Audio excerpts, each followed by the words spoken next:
22편, 22편입니다.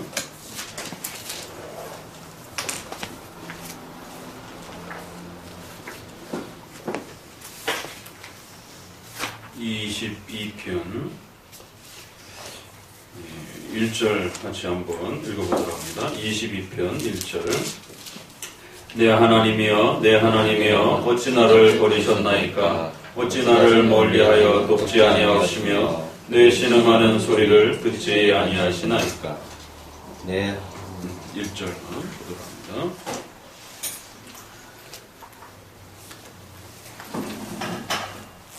책에 있는 부분을 조금 일단 보시고 또 함께 시편 본문으로 들어갑니다. 246페이지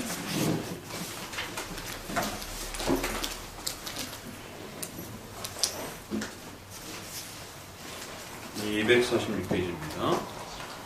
지난번 우리가 칼빈과 이 볼콥의 또 그 정리들을 통해서 우리 개혁파 입장에서 이 시편을 어떻게 사용해 왔는가, 또 이 개혁파 신앙에 있어서 시편이 가지고 있는 그 독특한 그러한 그 자리.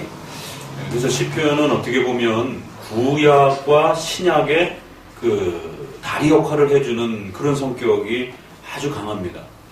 그러니까 시편은 신약은 좀 더 그 신앙의 본질과 내용이 선명해지고 또 그 신자의 마음에 더 아주 파격적으로 또 아주 파워풀하게 이렇게 다가서는 그러한 하나님의 통치 방식의 또 변화와 또 그런 특징들이 있죠. 그렇다면 이제 구약은 좀 더 형식적인 그런 여러 가지 제도와 그 도구들을 통해서 마음을 하나님께 표출하고 담아내는 이제 그런 특징을 가지고 있어요. 그러니까 이제 구약은 항상 끊임없이 이 오해를 이제 불신앙에 의해서 오해를 일으키는 것이 그 겉 형식이 마치 모든 것인 것처럼. 그러니까 우리가 할례 이제 지난주 설교에서 했지 않습니까? 할례 숙제가 누군지 모르겠는데 힌트를 좀 얻으시기 바랍니다. 그러니까 신명기에 마음의 할례를 행하라. 육체의 할례가 분명히 중요하던 시절에 육체 할례를 행하지 않으면 이스라엘 공동체에서 쫓겨나고 죽임을 당할 수 있는, 그러니까 모세의 아들인데도 죽을 수 있었던 것입니다. 사명을 주셨는데 그 사명을 받고 애굽으로 가는 도중에 모세의 아들들이 할례를 행하지 않은 것 때문에 모세와 그 아이들들이 다 죽을 뻔했어요. 거긴 앞뒤가 다 잘려 있어가지고 도대체 그 사건만 툭 던져져 나와가지고, 아니 모세를 애굽에서 이스라엘 백성들을 구하라라고 보내시면서 어떻게 그 아들들을 죽이려고 하시는가? 무슨 이유인가? 어떤 의도인가? 아무 설명이 없어요. 그러니까 그건 전체적인 창세기에서 흘러오고 있는 그 할례라고 하는 그 가치를 이해를 못하면 그 사건을 해석해낼 수가 없죠. 그래서 항상 이렇게 전체적인 이 성경의 통찰력을 이렇게 가지고 보는 훈련을 하지 않으면 그 사건이 그냥 툭 던져놓는 거예요. 그러니까 부분적으로 성경을 이렇게 읽는 그 훈련과 습관이 들어버리게 되면 이제 우리가 본문 설교의 이러한 그 현대인들의 큐티식의 이런 개인 묵상과 또 설교조차도 그렇게 부분적인 그 본문들을 계속 여기저기를 이렇게 자꾸 이렇게 건들면서 많이 이야기는 하는데 뭔가를 이야기하지 않는 이런 식의 그 파편적인 그 설교들은 결국 전체를 보지 못하게 한다는 거죠. 그러다 보니까 할례 사건에 그 툭 던져놓고 왜 죽이려고 하시는지, 또 이제 우리가 성도가 어떤 분이 밴드에 보니까 팥죽 사건, 야곱이 아주 비열하고 참 거짓말도 많이 하고 그러면서 형의 권리를 빼앗기 위해서 아주 정말 야비할 정도로 그렇게 형의 옷을 대신 입고 가서 아버지, 눈먼 아버지에게 가서 속이기도 하고 팥죽 한 그릇을 놓고 배고픈 형을 딜을 하기도 하고. 근데 그 사건이 그냥 툭 던져진 거예요. 갑자기 느닷없이 팥죽을 써놓고 배가 고픈 형이 돌아오는 거를 기다리고 있다가 너 이 팥죽 줄 테니까 장자권 내게 다오. 이게 도대체 뭔 사건인가? 그러면 이제 이거를 끄집어내갖고 큐티식으로 읽게 되면 그럼 내가 형제지간의 우애에 대한 문제를 하나님 앞에서 5계명을 추적할 것인가? 5계명을 추적한 것만 해도 기특한 것이죠. 그 본문을 읽고 그러면 형제지간에 싸우지 말라라는 하나님의 교훈인가? 아니면은 음식을 해서 욕심 부리지 말고 잘 나눠 먹으라는 구제하라는 뜻인가? 그게 아니죠. 결국 예정론이라고 하는 전체의 그 카테고리 안에서 그 팥죽 사건을 보지 못하면 야곱은 아주 나쁜 죄송합니다. 나쁜 인간이에요. 그러니까 일반적으로 성도들이 그것을 교훈으로 끌어낼 수가 없는 거예요. 적용으로 끌어낼 수가 없는 거예요. 이런 나쁜 행동들을 결국엔 야곱이 주인공이 되잖아요. 그러면 이 나쁜 행동들을 통해서 하나님 앞에 복을 받았다? 이렇게 말할 수도 없는 거란 말이에요. 근데 그 사건을 로마서에 와서는 바로 예정론에 입각해서 바울이 해석을 한단 말이에요. 그러니까 구약은 신약에 입각해서 해석하고 신약은 구약의 기초에서 해석해야 된다는 겁니다. 그럼 성도가 어느 세월에 신약과 구약을 넘나들면서 그걸 고려해가면서 아침 묵상하면서 바쁜데 출근해야 되는데 그거 하고 있냔 말이에요. 불가능한 것이죠. 그렇기 때문에 7대 교회를 통해서 소규리 문답과 신앙 고백서를 통해서 그 짧게 요약된 성경 전체의 핵심을 늘 머릿속에서 담아내고 그 전체의 그 통찰력 있는 주제들을 늘 머릿속에 기억하면서 그 성경에 툭툭 던져지는 그런 사건들. 어떤 사건은 또 문맥에 따라서 잘 설명되고 있는 사건은 그나마 쫓아가기가 편하지만 갑자기 이렇게 그냥 밑도 끝도 없이 툭 던져지는 그런 어떤 사건들은 굉장히 난해하고 쉽지 않단 말이에요. 그러면 예정론에 입각한 사건이었다라고 하고 야곱과 에서는 예정론을 설명하기 위한 사건이었다라고 이렇게 설명하는 겁니다.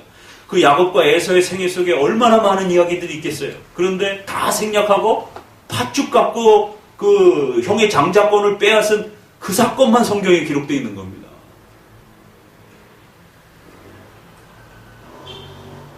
결국 야곱은 분명히 연약한 건 맞아요.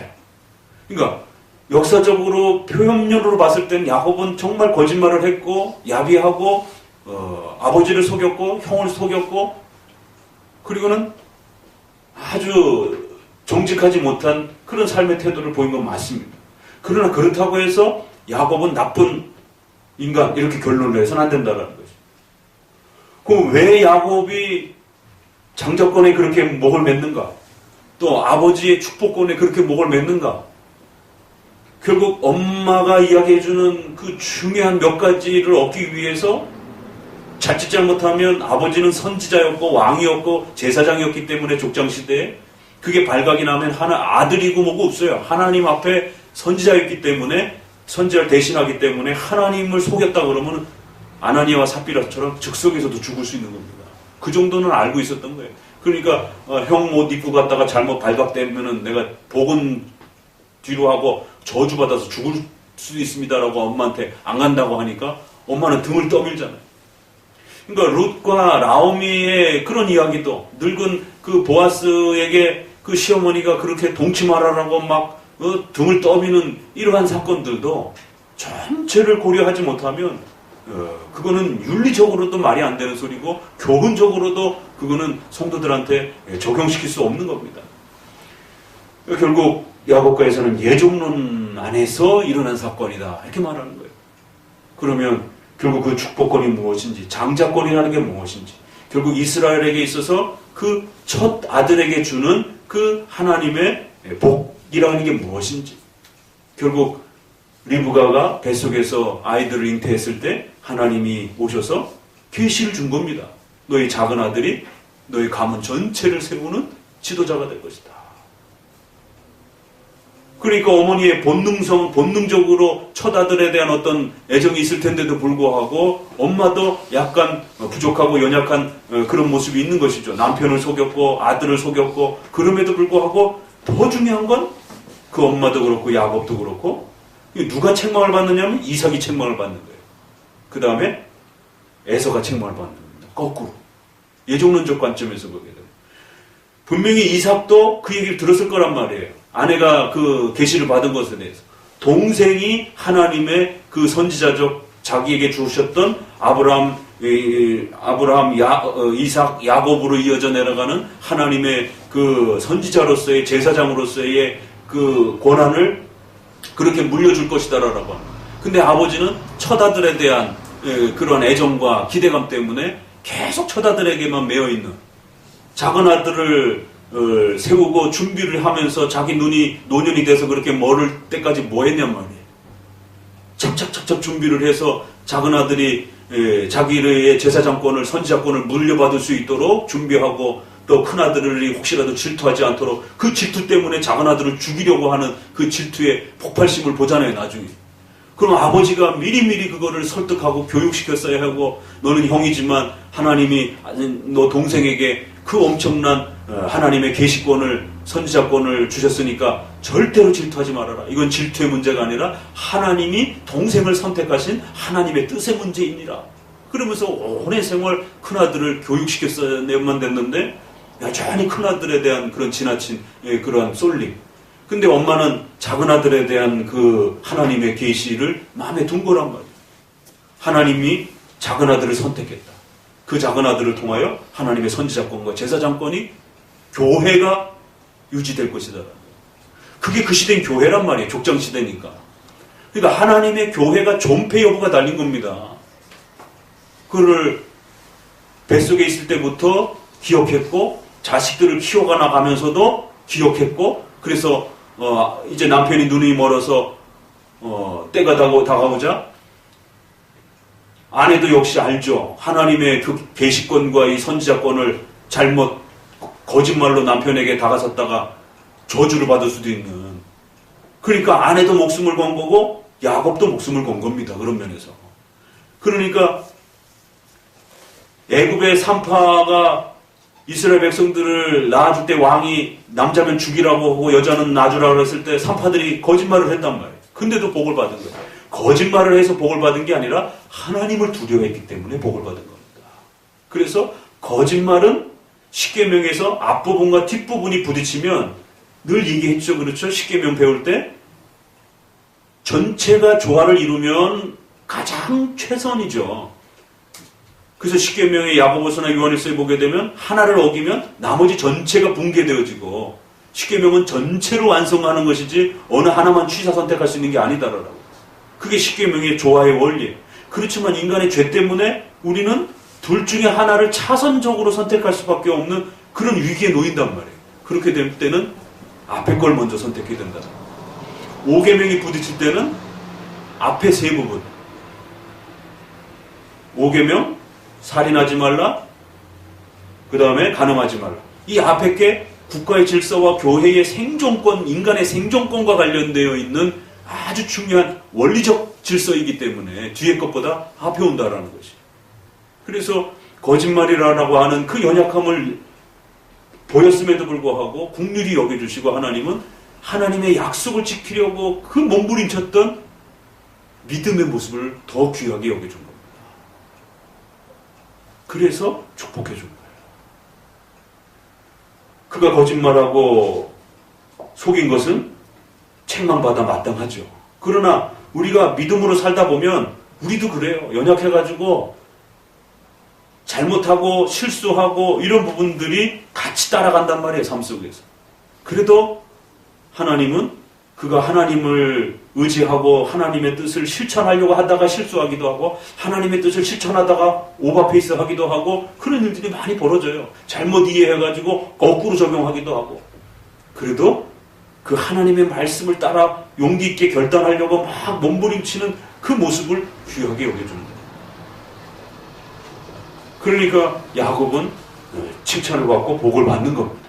근데 이삭은 오히려 하나님의 그 계시를 우습게 여겼고 야곱도 노년에 그 계시를 등한시 여겨가지고 오히려 그 하나님의 교회의 통치권을 이어받아야 되는 야곱이 에서의 질투 때문에 죽을 수 있는, 그럼 결국 교회가 존폐가 교회가 없어져 버리는 이 발단을 결국 아버지 이삭이 노년에 실수를 해가지고 그렇게 만들어 놓은 겁니다. 그러니까 오히려 이삭이 그런 관점에서 책망을 받게 되는 거예요.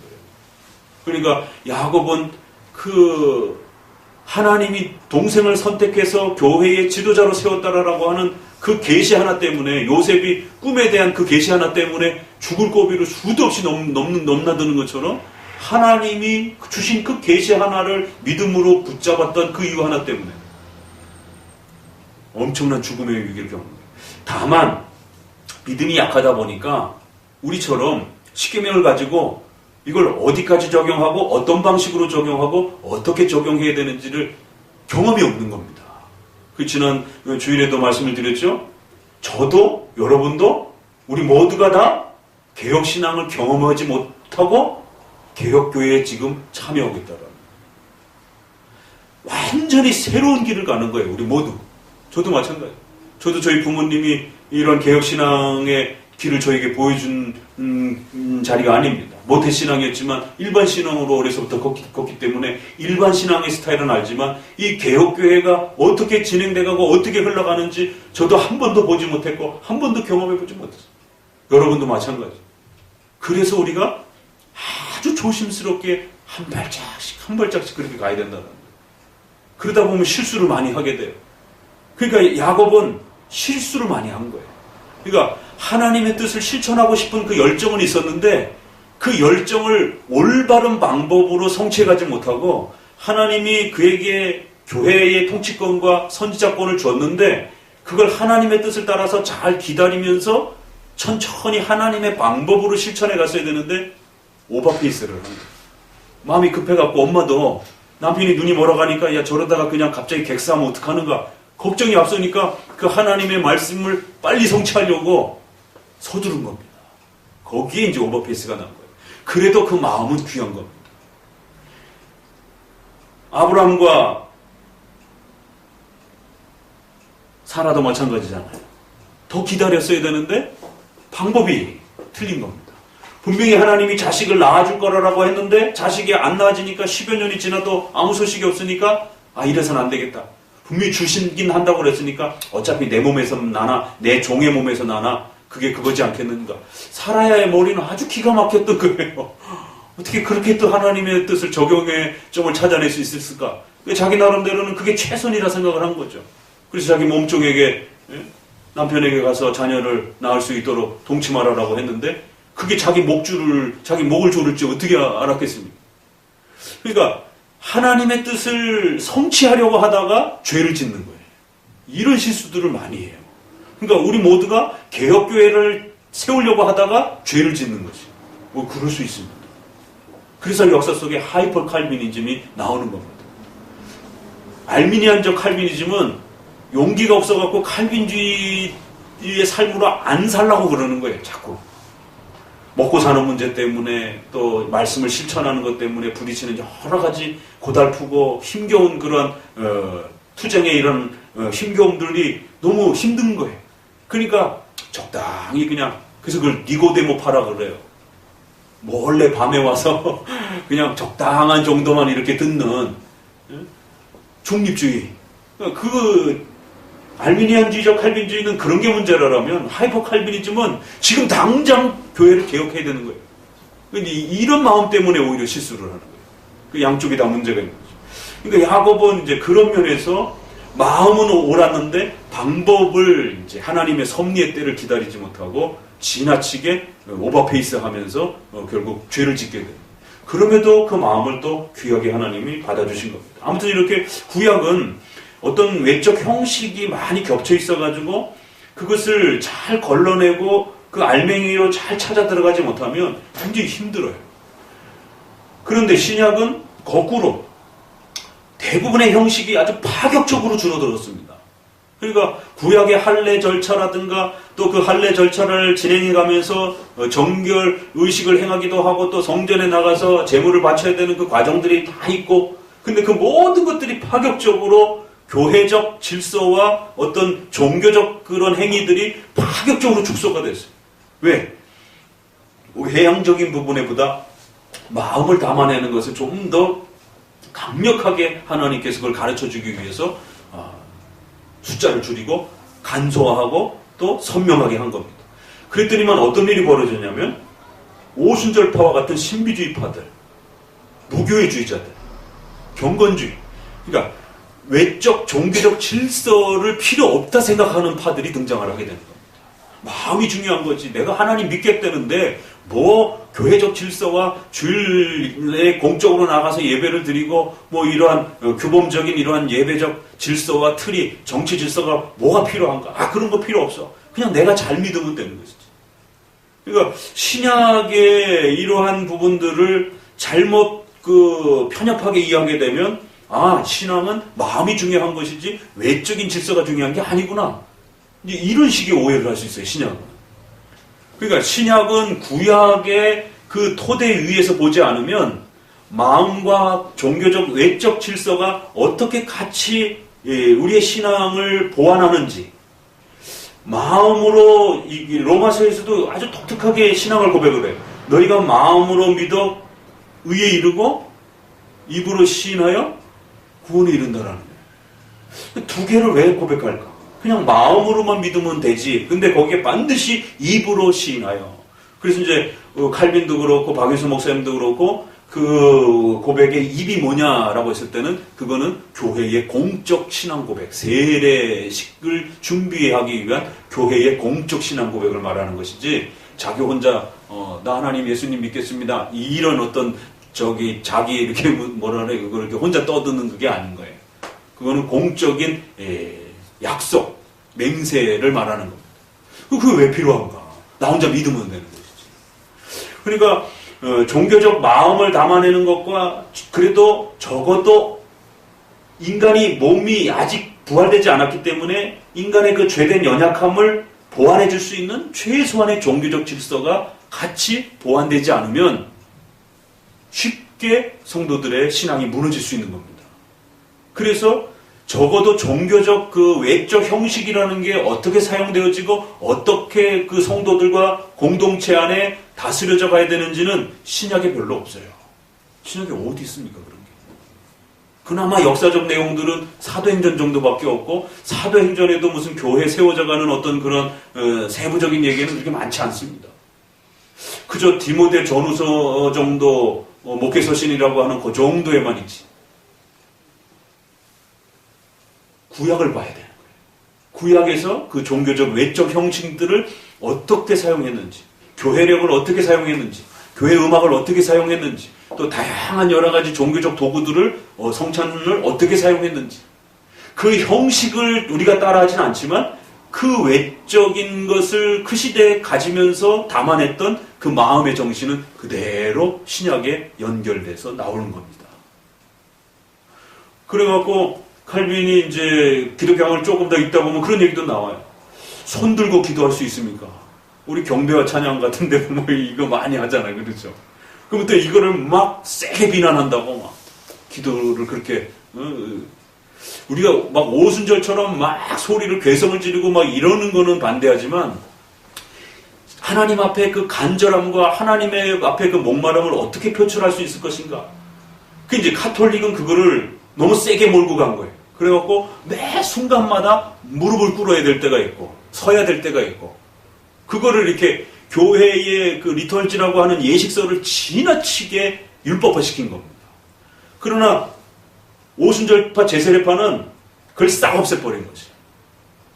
그렇지만 장로교는 어떻게 했느냐면 최소한의 기도의 형식적 규범을 남겨준 겁니다. 그리고 또 개인적인 그 상황 속에서도 기도하다가 너무 답답해서 하나님 앞에 무릎을 터서 꿇고 도와달라고 그럴 수도 있는 거고, 그 기도하다가 막 마음에 감격해서 주여 도와주십시오 이럴 수도 있는 거예요. 하나님 제발 좀 도와주십시오. 어떤 이제 이런 우리의 어떤 몸의 제스처들 있잖아요. 그럼 이렇게 서서 기도할 수도 있는 겁니다. 그럼 왜 사람이 무릎을 꿇어야 되는가 말아야 되는가? 그건 이제 어디에도 없어요. 그럴 때 이제 칼빈이 뭐라 하냐면 본성의 빛이다 이렇게 얘기를 하는 거예요. 그건 인간이 가지고 있는 그 본성 속에서 누군가에게 부탁을 하고 매달릴 때 왕 앞에 나가서 나 좀 도와줘. 이럴 때 인간의 본성 속에서 왕이나 누구에게 높은 자에게 가서 뭔가를 부탁할 때 그 시대의 문화가 가지고 있는 또 인간의 본성 속에서 자기 자신을 그 높은 자 앞에서 낮춰야 되는 그런 어떤 태도들을 하게 된다는 거예요. 그래서 머리를 숙인다든가 모자를 벗는다든가 무릎을 꿇는다든가 어떤 문화에서는 땅바닥에 엎드린다든가 그래서 막 기도하다가 눈물로 기도하다가 막 답답해갖고 땅바닥에 바짝 엎드렸어요. 그러니까 공적 기도에서는 그렇게 하면 안 되지만 혼자 하나님 앞에 기도하다가 자기 자식이 가정에 혹시라도 누가 죽어가는 사람이 있다든가 위기를 겪는다든가 그러면 그런 기도를 눈물 흘린 기도를 할 수가 있는 겁니다. 그러다가 바짝 엎드려서 무릎을 꿇고 또 아니면 손을 들고 하나님 제발 도와주십시오. 이럴 때 가능하다라고 이야기를 해요. 그거를 하나의 예배 규범으로 삼을 수는 없지만 개인적으로 그렇게 하나님 앞에 기도하다가 그런 어떤 탐복함이 목소리로 터져 나오든지 그래서 이제 지난번에 용기 형제하고 그 방언 문제하고 얘기할 때 그 방언이라고 하는 단어가 오늘날은 이상하게 그 개념 정의가 돼서 그렇지 구약의 단어도 그렇고 신약의 글로사라고 하는 단어도 우리가 지금 생각하는 그런 단어가 아니에요. 그냥 소리라는 그 뜻입니다. 그랬을 때 그 어떤 하나님 앞에서 이루 말할 수 없는 그 독특한 소리를 신음소리라는 이제 그런 개념이에요. 그러니까 와 하나님 와 죽겠습니다. 뭐 그 기도가 안 된다는 거예요. 사람이 아주 절망적 그런 어떤 상황 속에 있을 때는 언어로 형성된 그런 기도가 나오지 않는다라는 그게 인간의 본성이라는 거예요. 왜? 너무 괴로워. 그래서 한나와 같이 한나가 방언을 랄랄랄라 한 게 아니고 한나가 너무 괴로워서 죽을 것 같은 그런 신음소리를 토하는 이제 그런 형태다 이거죠. 자, 그래서 신약을 대할 때는 반드시 구약의 그러한 형식들을 구약의 의식법과 정치법이 중단됐다라고 해가지고 그 형식이 중단된 것이지 그러한 인간이 본성적으로 그러한 형식이 필요로 한 인간의 본성이 없어진 게 아니에요. 그럼 인간이 옷이 왜 필요합니까? 이것도 하나의 형식이잖아요. 그렇죠? 그럼 구약의 제사장으로서 백성으로서 성전에 나갈 때 입는 옷들은 다 중단이 된 거예요. 그렇지만 인간이 하나님 앞에 어떤 예배를 드린다든가 이럴 때 왜 나시 입고 오면 안 됩니까? 개혁교회는 나시 입고 오면은 막 난리가 납니다. 권징 받을 각오하고 나시 입고 오시는데 근데 성경에 나시 입고 오지 말라는 게 어디 있어요? 그건 인간이 가지고 있는 그 본능적인 그런 하나의 모습 속에서도 또 나올 수 있는 거란 말이에요. 자신의 창피로움을 가리고 또 예의상에서 어떤 저기를 가리고 또 목사님도 그러니까 이제 그 윌로우 크리릭이라든가 이런 열린 예배가 막 한참 뜰 때 빌 하이웰스도 그렇고 이 하얀 티에다가 스티브 잡스 그러니까 스티브 잡스가 그러니까 목사님들이 그걸 흉내를 낸 거예요. 그래가지고는 이 저기 뭐 티에다가 청바지 입고 그러나 이제 설교를 하는 거예요. 그러니까 미국 사회도 굉장히 자유로운 사회라고 하는데도 교회는 그렇지 않습니다. 굉장히 보수적이에요. 용납 못하는 거예요. 그런데 우리나라는 유교 사회인데도 그게 새로운 방법이라 해가지고는 막 목사님들이 그런 시도들을 이제 그러면은 성경에 양복 입고 설교하라는 게 어디 있어요? 그건 그걸로 해결하는 게 아닙니다. 인간의 본성상 우리가 양복이 들어오지 않았으면 한복 입고 설교할 수 있는 거죠. 그래서 옛날 그 사진들 보게 되면 한복 입고 이렇게 조선시대 구한말 때는 이렇게 설교도 하기도 하고. 그러니까 그런 것처럼 신약은 구약의 그 울타리 안에서 봐야 되고 구약은 신약에서 그 신앙의 본질과 마음을 어떻게 담아내는가에 대한 부분을 잘 녹여가지고 보게 되는 거죠. 그래서 목사님이 이제 이 부분을 조금 더 예를 들어서 강조를 해드렸는데 그러니까 그런 면에서 시편이 왜 그 다리 역할을 하는가. 그러니까 오늘날 이 구약과 신약의 이 통일성과 차이점을 제대로 이해를 하지 못해서 거의 8, 90%의 이단들이 여기서 발생이 됩니다. 구약과 신약을 연결을 잘 못해가지고. 이 시편이 할례를 행하고 있는데 할례에 대해서 비판적 목소리가 시편에 나와요. 하나님이 할례를 기뻐하시는 게 아니라 송아지 제물과 예물을 기뻐하시는 게 아니라 우리 마음을 회개하는 마음을 기뻐하신다. 뭐 이런 표현들이 나오고 시편 51편에도 보게 되면은 그런 송아지를 기뻐하셨다라면 내가 얼마든지 드렸을 텐데 하나님이 기뻐하시는 마음은 회개하는 심령이다라고 이런 고백들. 그러니까 구약의 그 엄청난 그 형식과 외적 질서 속에서의 그 구조를 시편이 다 그것을 이렇게 걸러내는 것입니다. 그러니까 그 시대는 할례를 행하고 제사를 드려야 하는 시대에 할례가 무익하고 제사가 무익하고 하나님이 기뻐하시는 건 상한 심령이다라고 하는 엄청난 파격적인 그런 이야기들을 우리가 시편을 보게 되면 구약은 마치 이게 구약에 있는데 마치 신약에 있는 그런 어떤 성경처럼 시편은 구약을 해석해주는 중요한 표대가 되기도 하고요. 구약인데도 불구하고 신약과 같은 느낌이 들기도 하고요. 그래서 아주 참 시편은 굉장히 독특한 성경이라는 거예요. 구약의 자리에서 보게 됩니다. 그러니까 신약과 시편이 이렇게 마주대하고 있는 장면에서 구약에서 바로 신약으로 뛰어넘어왔을 때 유대인들이 엄청난 당황하잖아요. 그러니까 그런 당황스러움을 시편이 중간다리 역할을 해주면서 그거를 잘 이렇게 완충 역할을 해줄 수 있는. 그래서 이제 우리가 시편을 부지런히 그런 관점에서 훈련을 하셔야 되고, 말씀드린 것처럼 신구약 전체를 시편을 훈련을 잘하게 되면 그 신구약 전체를 어떻게 이렇게 중심으로 끌어낼 수 있는가? 마음도 담아내고 외적인 또 그러한 종교적 이러한 그 형식과 질서들을 우리가 얼마만큼 어느 정도로 규범화해야 되는가? 그런데 목사님이 때가 되면 주일날도 말씀드린 것처럼 정통 장로교회의 예배와 정치가 무엇인지에 대해서 정말 심도 깊게 유튜브나 이런 여러 가지 인터넷 매체를 통해서 쏟아내려고 준비하고 있어요. 왜 그런가 하면 칼빈주의자들이 하나 되지 못하는 가장 결정적 이유가 잘 동행하면서 길을 걷다가도 삼위일체 갖고는 안 싸워요. 기독론 갖고는 안 싸워요. 그런데 칼빈주의를 공부하고 배웠던 분들이 어디 가서 갈라지느냐 하면 예배와 정치 부분에서 갈라져요. 왜? 성경에 뚜렷하게 이게 성경적 예배다라고 무슨 예식서도 없고 문자적 명령 표현도 없고 그나마 있는 고린도서조차도 잘못 해석하게 되면 방언도 폐하지 말고 예언도 폐하지 말고 이렇게 듣다 보면 잘못 말하면 오히려 오순절파가 훨씬 더 그들의 주장이 맞을 수 있는 거예요. 지금 우리가 마가복음에서 보는 성령으로의 세례라고 하는 것도 실제적으로 성령 세례를 오순절처럼 풀게 되면 그들의 관점이 더 맞는 것처럼 보입니다. 왜? 실제로 사도행전에 그런 성령으로의 세례가 성령으로의 다양한 이제 은사와 열매들이 동반되잖아요. 그럼 그게 중단됐다라고 하는 명시적인 말이 어디 있습니까? 사도행전.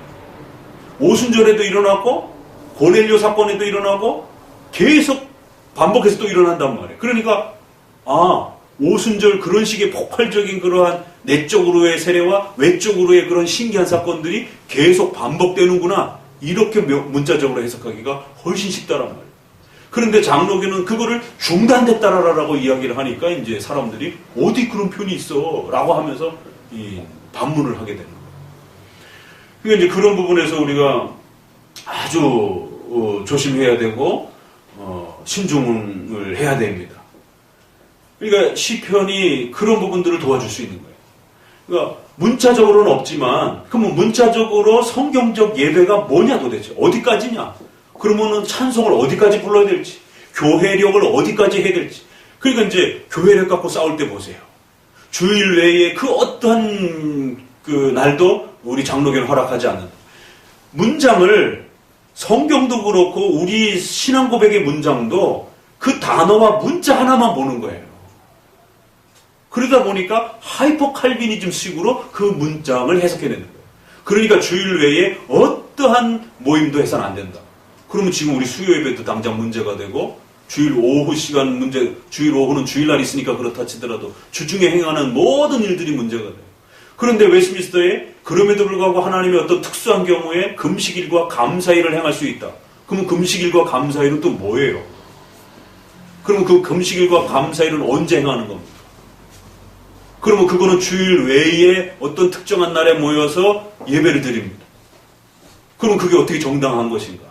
그러면 그건 한 번만 드리는가? 아니요. 역사 속에 있으면 보게 되면 여러 번 산발적으로 하기도 하고 어떤 거는 아예 고착시켜서 계속 정기적으로 하나님 앞에 왜냐면 옛날에는 흑사병이라든가 이런 페스트라든가 이런 게 매년마다 창궐 하니까 어느 일정한 예를 들면 이제 우리 콜레라 뭐 또 AI 뭐 이런 저기 봄철에 전염병 저기 그 있잖아요. 자꾸 봄철에 등장하는. 그리고 봄철에 페스트가 돌면 그냥 연례적으로 그 시기에 모여가지고 금식하면서 회개 기도하는 거예요. 그러면 그 정기적으로 날이 되는 겁니다.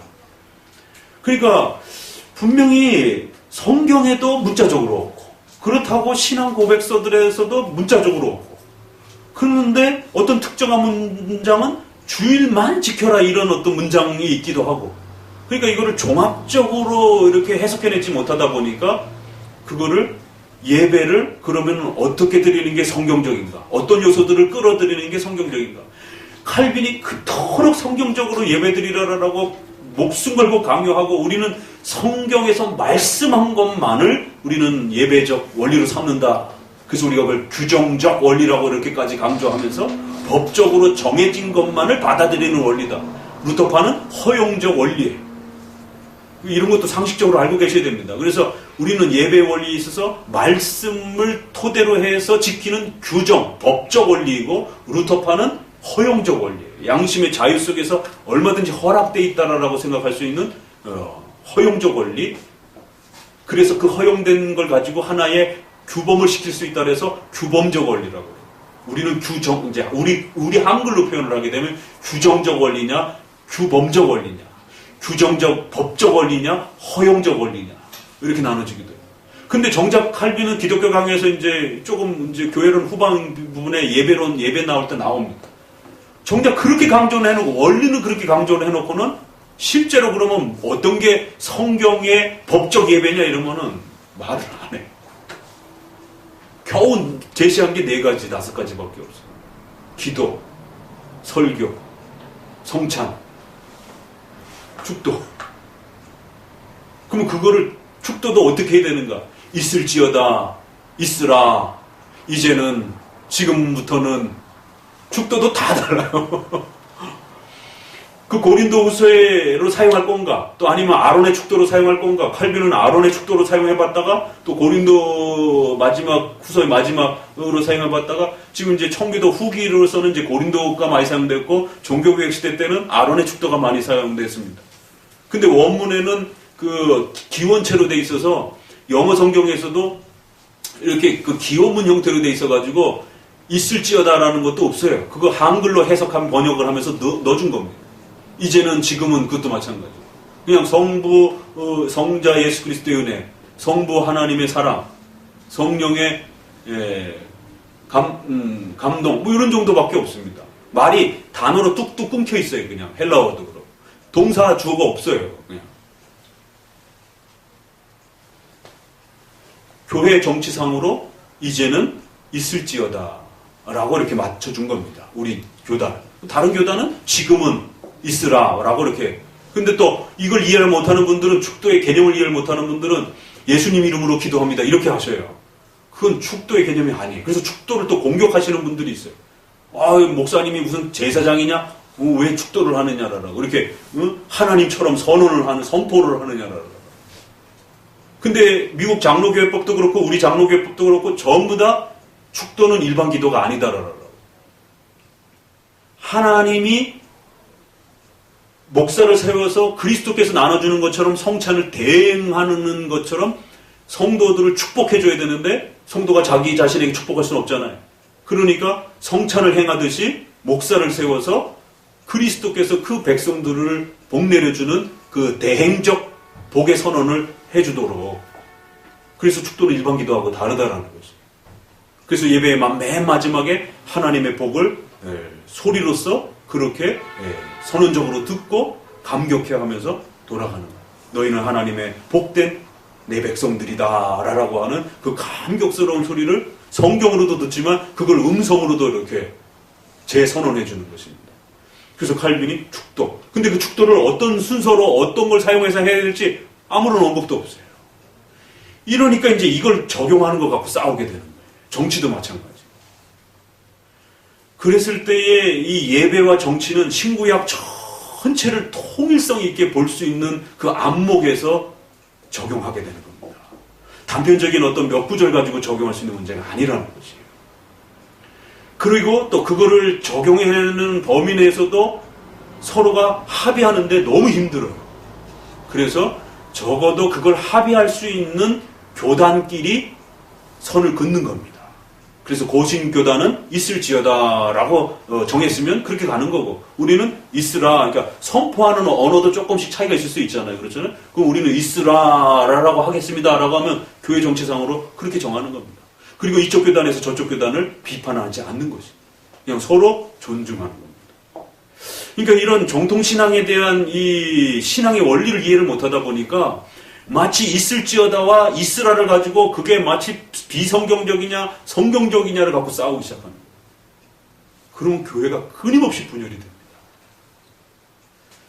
그러니까 신구약 전체를 시편을 통해서 중간다리 역할을 통해서 의식과 마음을 어떤 식으로 담아내는지에 대한 이 아주 고도의 훈련을 칼빈주의자들이 끊임없이 해내지 않으면 성도도 마찬가지고 목사님도 마찬가지고, 나중에는 어떤 일까지 벌어지냐면 목사님하고 성도들끼리 싸워요. 개혁신앙의 예배론과 정치론 가지고. 목사님 그건 그렇게 하면 안 될 것 같은데요. 그게 왜 그렇게 하면 안 된다라고 생각하는 거예요. 그러니까 성도들끼리도 목사님하고 통일이 안 되는 거예요. 그래서 적어도 웨스민스터를 규범으로 삼는다라고 하면 그 차이성들에 대해서 웨스민스터로 선을 확 긋는 겁니다. 그래서 웨스민스터 안에서 통일이 되면 나머지는 다 자율성으로 열어주는 것이, 적어도 그 바운다리의 범인을 존중한다라고. 그러니까 이건 굉장히 어려운 문제예요. 그러니까 칼빈주의 안에서 예배론과 정치론을 꽃으로서 이렇게 잘 피워내지 못하면 칼빈주의의 이 방향성들이 세상 사람들이 욕하는, 저 칼빈주의자들은 맨날 교리 때문에 싸운다라고 하는, 이게 이제 자칫 잘못하면 비본질 가지고 엄청나게 싸움으로 인해서 결국 기독교는 사랑이 없는 종교인 것처럼 사람들에게 이제 그런 아픔들을 주게 된다는 것입니다. 그러니까 벌컵이나 칼빈도 그렇고 앞서서 우리가 보았던 그러한 그 아주 심도 깊은 그런 충언들이 이 신구약 전체를 시편을 중심으로 해서 그렇게 녹아낼 수 있다라고 하는 이런 코멘트는 우리가 성도들이 아주 잘 새겨 들으셔야 되고, 이 시편을 해석해내고 또 끊임없이 이 시편을 우리 찬송 속에서 또 우리 일상생활 속에서 흥얼거리면서 끊임없이 이것을 되뇌이면서 이 신구약 전체를 이렇게 중심으로 담아낼 수 있는 이 훈련을 지속적으로 해내셔야 된다는 거죠. 그랬을 때만이 균형 잡힌 신구약 전체에 대한 통일성 있는 이해와 안목을 가질 수 있게 된다는 겁니다. 자, 이제 그런 부분의 중요함들이 조금 더 말씀드리고 싶어서 좀 강조를 드렸고, 246페이지 3번 특징을 이제 또 연결해서 봅시다. 각 시편의 제목 한번 읽어봅니다. 표제. 시편의 제목이란 시편의 앞부분에 붙어서 시의 저자와 시를 쓰게 된 동기, 시의 유형과 음악의 방향을 제시하는 짧은 편면적 문구를 가리키는데, 시편 150편 중에서 30편들을 제한 시편이 표제를 가지고 있다.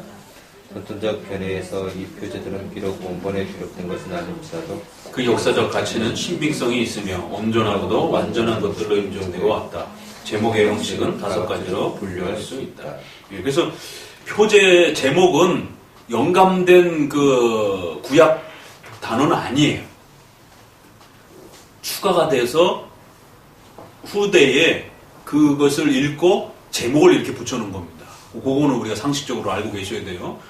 번역된 우리 글에도 다 그 제목이 있는데 그 제목까지 마치 영감된 하나님의 말씀으로 우리가 받아들이는 건 아니고 참고하기에 아주 좋은 그러한 제목으로서 이렇게 선정되어 있기 때문에 그 제목을 고려해 볼 필요가 있다는 겁니다. 그래서 역사 속에서 늘 그 제목이 존중되어 왔다는 겁니다.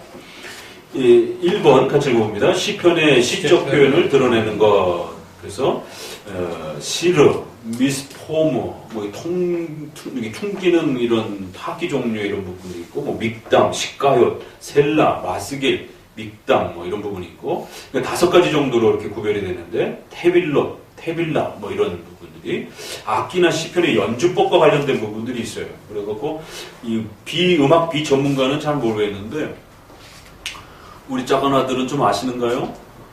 뭐 헌악기, 관악기, 현악기, 남성 팔음 뭐 이래가지고 그 음을 맞추는 그 어떤 그 이렇게 화성의 어떤 그 높낮이를 이렇게 표출하는 어떤 그런 표현이 있어요.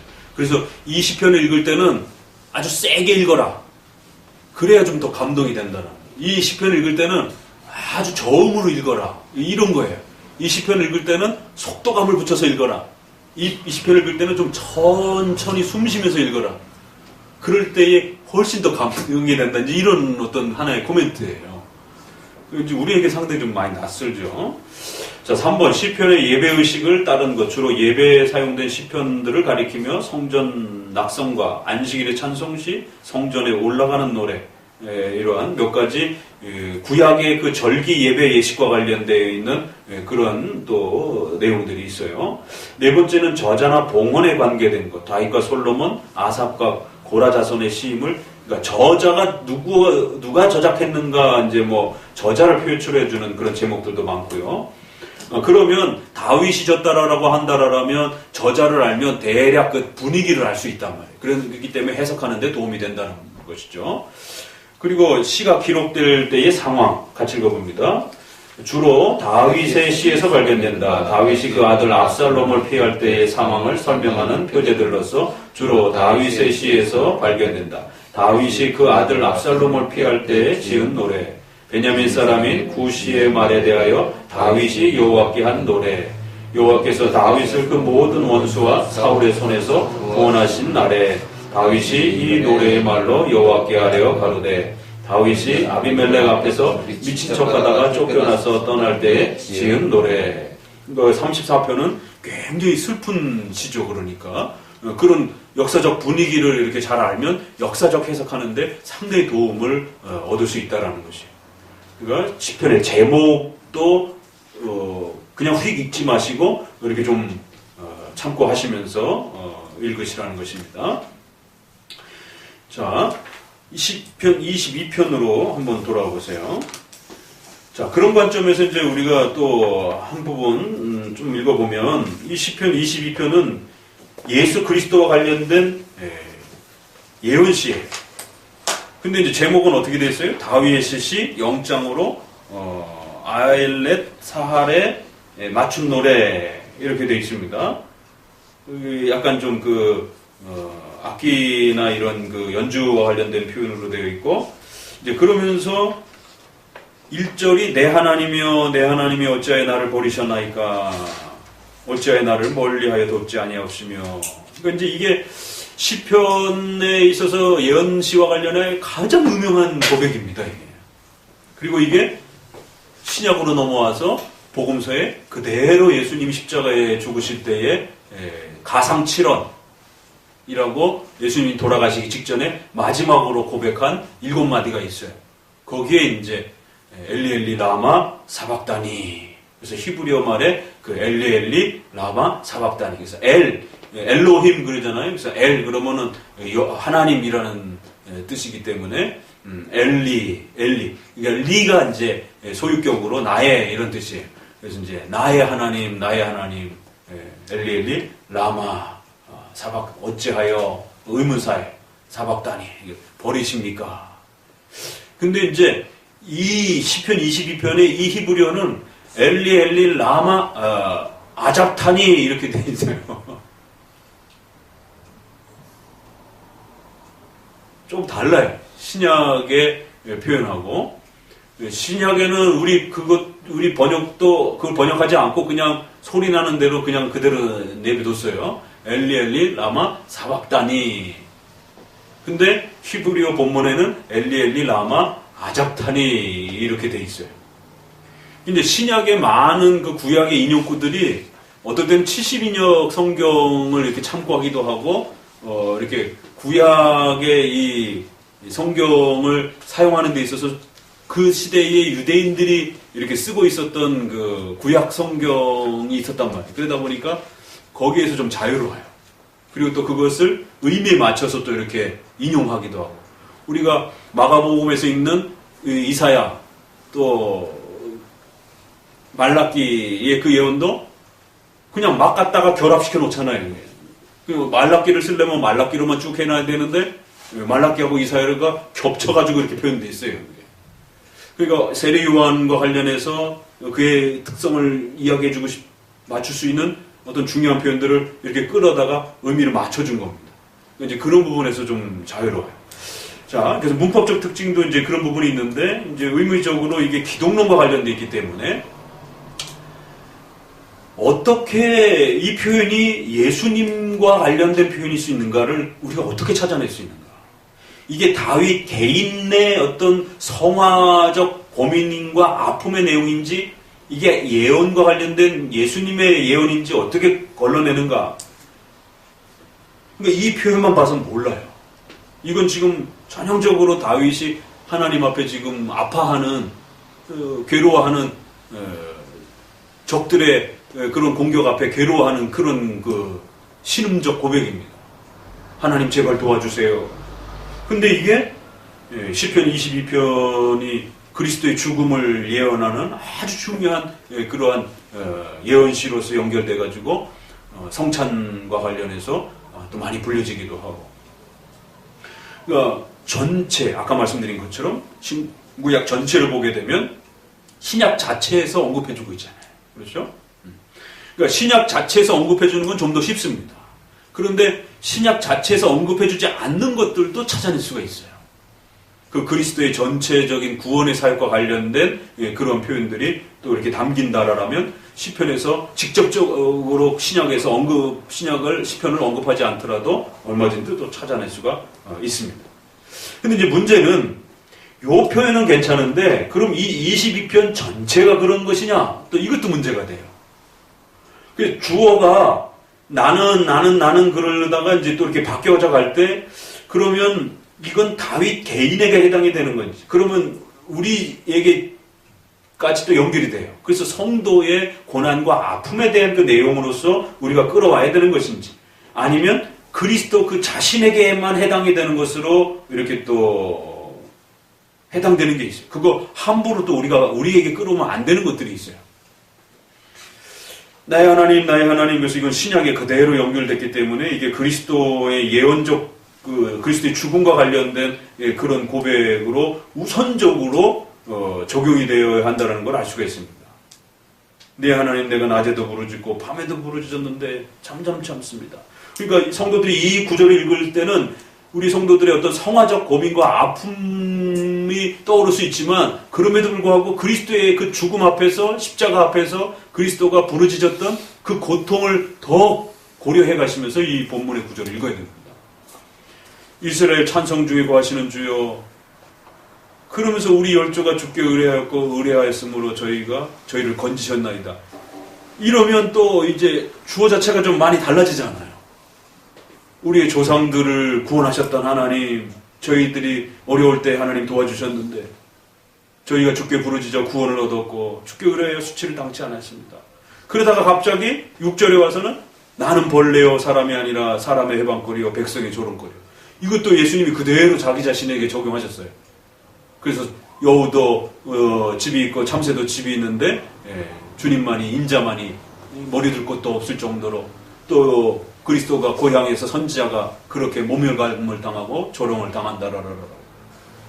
그리스도께서 인간에게 수치를 당하시는 그런 아주 비참한 조롱에 대한 부분들을 이 부분은 또 그리스도에게 또 바로 연결이 돼요. 그러니까 3, 4, 5는 조금 이렇게 텀을 둘 수 있다라는 거예요. 그러나 또 6, 7 나를 보는 자는 다 비웃으며 입술을 삐죽거리고 머리를 흔들고 저희가 그러면서 십자가에 예수님이 죽으실 때에 좌우 강도 중에 하나도 그렇고 또 그 로마 군병들도 그렇고 뭐라 그랬어요? 음료 갖다 주려고 그러니까 가만 내버려 둬봐라. 저가 십자가에서 내려오나 안 내려오나 선지자라 그랬으니까. 그럼 우리가 믿겠다. 너가 너를 구원해봐라. 이런 조롱거리들이 저가 하나님의 아들이라 그랬으니까 어디 한번 천사들이 도와주나 하나님이 구해주나 한번 내버려 둬보라고.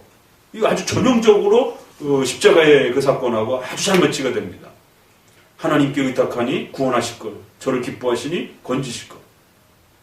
오직 주께서 나를 모태에서 나오게 하시고 내 모친의 젖을 먹을 때에 의지하게 하셨는데, 그러면서 또 분위기가 조금 달라져요.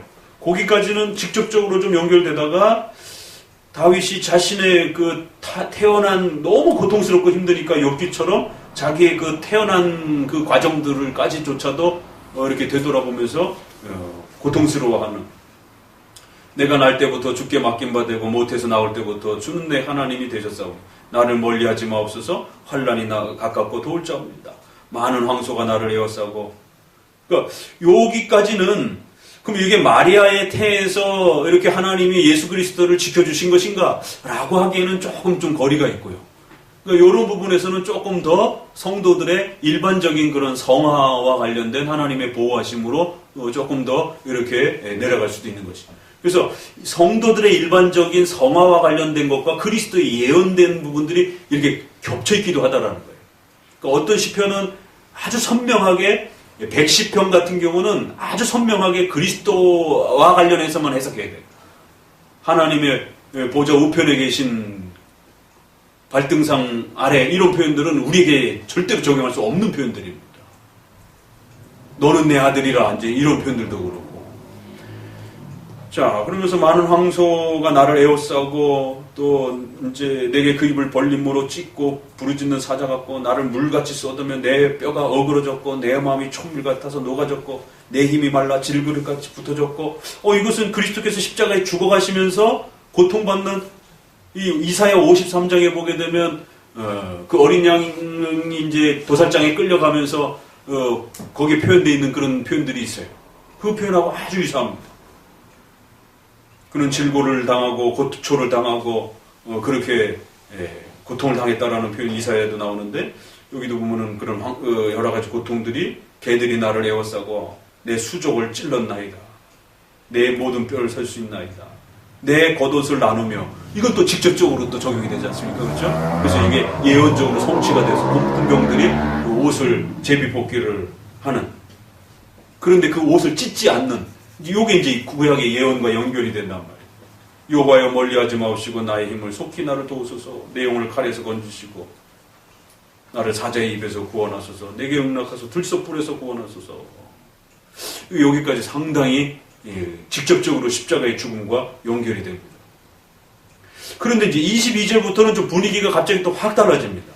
내가 주의 이름을 형제에게 선포하고 회중에게 주를 찬송하리라. 여호와를 두려워하는 너희여 그를 찬송할지어다. 그는 곤고한 자의 곤고를 멸시하거나 싫어하지 아니하시고. 25절 대회 중에 나의 찬송은 축배로운 것이니 주를 경외하는 자 앞에 내가 서원을 갚을 것입니다. 땅의 모든 끝이 여호와를 기억하고 돌아올 것이며 나라는 여호와의 것이요 세상의 모든 풍비한 자가 먹고 경배할 것이라. 이건 좀 더 일반적 보편적인 좀 찬송의 그런 어떤 형태로 이렇게 모아집니다. 그래서 끝부분은 교회적 찬송, 성도들의 그러한 보편적인 그런 신앙 고백의 하나의 찬송으로 이렇게 마무리가 되는 것이. 그러니까 이제 22편은 이렇게 아주 가장 대표적인 그리스도와 관련된 그 예언시로서 구별되고 아주 많이 쓰여지고 있는데, 그럼에도 불구하고 전체가 아니고 그러니까 부분적으로 또 문맥의 흐름에 따라서 그리스도와 예언된 부분들을 잘 구별해내고, 그것이 그리스도의 예언과 관련되는 부분은 그 정도까지 우리가 해석해내는 것이고, 그렇지 않은 나머지 부분들은 또 일반적인 성도들의 십계명과 관련된 성화적 삶에서 필요한 그러한 위로의 말씀으로 또 이렇게 적용해 갈 수 있다는 것입니다.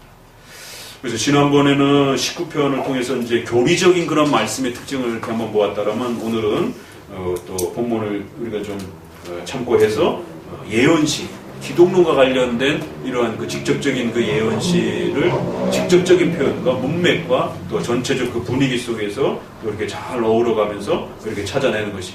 그러니까 이런 표현들은 여러분이 직접 자기가 겪고 있는 고통에다가 적용하는 게 아니고, 예수님이 우리를 위하여 어떤 죽음을 죽으셨는지에 대한 그 기독론적이고 구원적인 그 역사의 의미성들을 되돌아보고 그 가치들을 이렇게 기억해내는 그것으로서 이 말씀을 적용하는 것이지, 지금 내가 친구들한테 왕따 당하고 있고, 그래서 오늘 내가 친구들한테 욕을 많이 먹었는데, 아침에 내가 이 묵상을 읽었더니만, 이런 왕따 당함 속에서도 내가 분노하지 않고, 친구들을 잘 용서할 수 있었으면, 이게 전형적인 큐티의 나눔이란 말이에요. 그럼 아주 그럴듯하잖아요. 그럼 여기 22편 읽고 그렇게 적용하면 큰일 납니다. 이 22편하고 아무 상관이 없는 내용이에요. 그렇게 되면 하나님의 말씀이 그를 지배한 게 아닙니다. 내가 악의적으로 내게 적용한 것이지. 자, 22편 그렇게 또 한번 맛보시기 바랍니다. 기도합니다.